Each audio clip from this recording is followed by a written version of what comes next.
Hello everyone. Next example करते हैं। Work topic के एग्जांपल कर रहे थे, 2 हो चुके थे, थर्ड स्टार्ट करते हैं आज। स्टेटमेंट देखो क्या, a man is drawing water from a well with a light bucket which leaks uniformly the pale when full weighing 50 lbs and when it arrive at the top half of the water remains. Find the work done if the depth of the well is 100 feet। तो सबसे पहली बात इन्होंने क्या बताई कि हम किसी वेल से एक बकेट में पानी खींच रहे हैं तो उसको जो फुल वेट है वो इतना है, ठीक है। जब हम टॉप पे उसको लेके आते हैं और टॉप कितनी डिस्टेंस पे है, 100 फीट की डिस्टेंस पे है, तो हाँ उसका जो वेट है वो हाफ रह जाता है, ठीक है। तो हमें क्या बताना है कि उसको बॉटम से टॉप पे लाने में कितना वर्क डन हुआ। तो सबसे पहले क्या है हमारे पास जो गिवन था, mass of the water when pail is full, तो मास ये 50 था। तो लीकेज कितनी हुई है इन असेंडिंग 100 फीट, कि जब हम उसको 100 फीट के डिस्टेंस पे लेके आए हैं तो उस टाइम तक लीकेज कितनी हो गई थी, हाफ वेट बचा है, तो इसका मतलब हाफ की लीकेज हुई है। तो कितनी हुई 25, ठीक है, 50 का हाफ। अब अगर हम एक्स फीट पे देखें कि मान लो हम यहाँ से यहाँ तक गए हैं, टोटल डिस्टेंस ये है 100 फीट। अब यहाँ कहीं एक्स हाइट पे देख रहे हैं हम, ठीक है।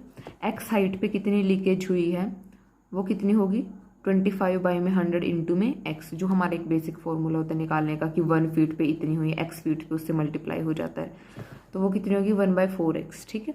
तो अगर हम मास देखें, मास उस टाइम पे कितना रहा होगा, जितनी लीकेज हुई है टोटल से उतना माइनस कर देंगे।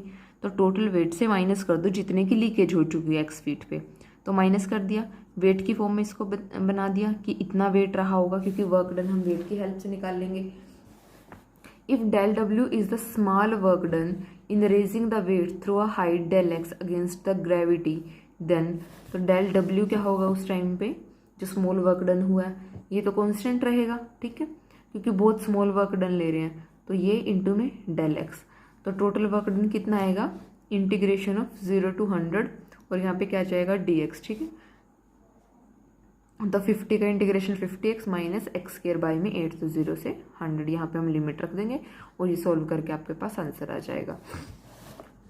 नेक्स्ट क्या हमारे पास, a spider hang from the ceiling by a thread of modulus of elasticity equals to its weight, show that it can be climb to the ceiling with an expenditure of the work equal to only 3/4 of the work.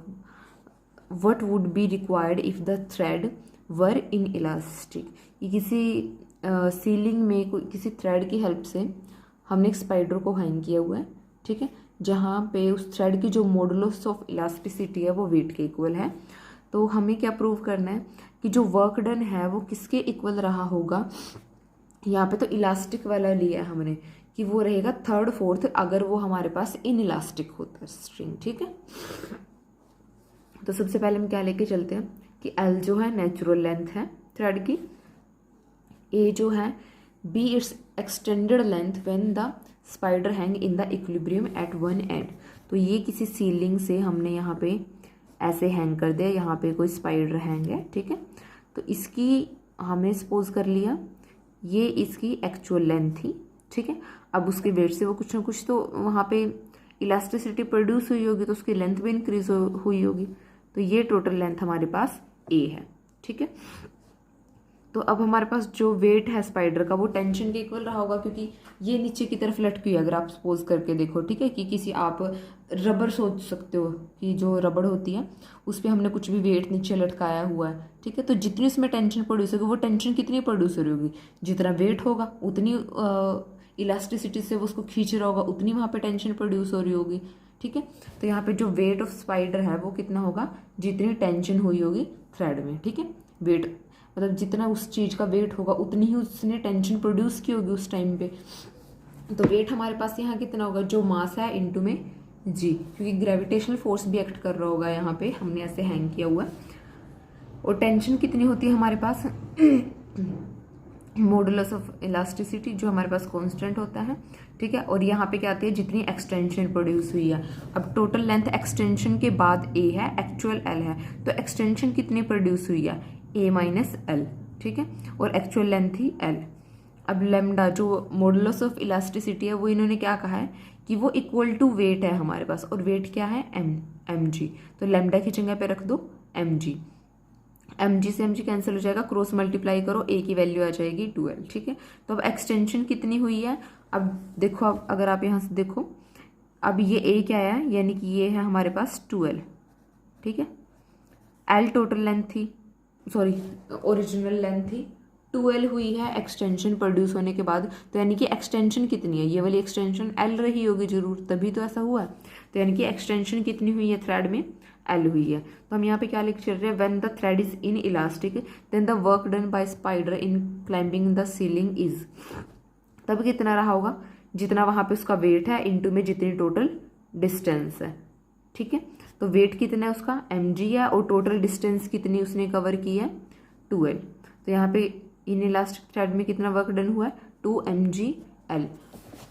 अगर हमारे पास string elastic हो तो वहाँ पे tension produce होती है, तो हमारे पास वर्क डन क्या होता है, mean of initial and final tension into में extension.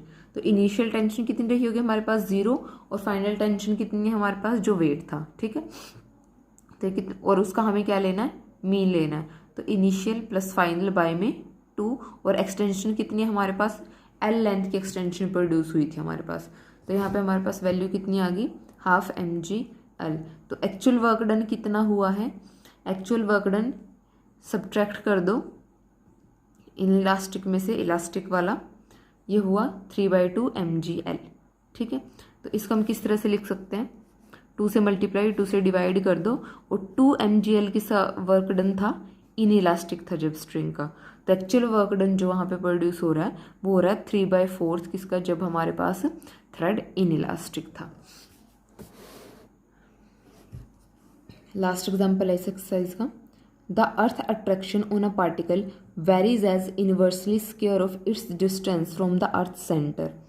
A particle whose weight on the surface of earth is w falls to the surface of earth from a height 5a above it, show that the work done by the earth attraction is 5/6 aw where a is the radius of earth। तो सबसे पहले अर्थ की radius दी हुई है, ठीक है, ए radius है। उसके बाद इन्होंने जो सबसे पहली लाइन में बताया कि जो हमारे पास अर्थ अट्रैक्शन है किसी पार्टिकल के लिए वो इन्वर्सली प्रोपोर्शनल है जो उसकी डिस्टेंस है सेंटर से। अब हमने ले लिया किसी एक्स डिस्टेंस पे कोई पार्टिकल है, ठीक है, तो अट्रैक्शन कितनी होगी, अब अट्रैक्शन जो है वो इन्वर्सली प्रोपोर्शनल है डिस्टेंस के स्क्वायर के उसके, ठीक है, तो यानी कि इन्वर्सली प्रोपोर्शनल हुई 1 में एक्स स्क्वायर। तो जब इक्वल टू में लिखेंगे तो कांस्टेंट हम वहां पे अप्लाई करते हैं, ठीक है। अब हमने ले लिया एट द सरफेस ऑफ अर्थ कि कोई पार्टिकल है जो अर्थ के सरफेस पे है, सरफेस ये है अर्थ का, तो यहाँ से सरफेस से ओरिजिन तक की डिस्टेंस कितनी है जितनी उसकी रेडियस रही होगी। तो यानी कि एट द सरफेस ऑफ अर्थ जब एक्स क्या हो जाएगा ए, अट्रैक्शन कितनी होगी w, that is the weight of the particle. तो किसी पार्टिकल की बात कर रहे हैं, ठीक है, तो हम अब उस पार्टिकल की अर्थ के सरफेस से निकाल रहे हैं कि वहाँ पे कितनी अट्रैक्शन रही होगी, ठीक है। तो W कितना बनेगा वहाँ पे, lambda equal to a square, जो हमारे पास क्या होगी अट्रैक्शन, और वही हमारे पास उस टाइम पे क्या होगा वेट, ठीक है। तो ये W क्या रहेगा, यानी कि अट्रैक्शन क्या रहेगी, इन्वर्सली प्रोपोर्शनल है ना डिस्टेंस के, तो ये भी W inversely proportional to 1/a square, ठीक है।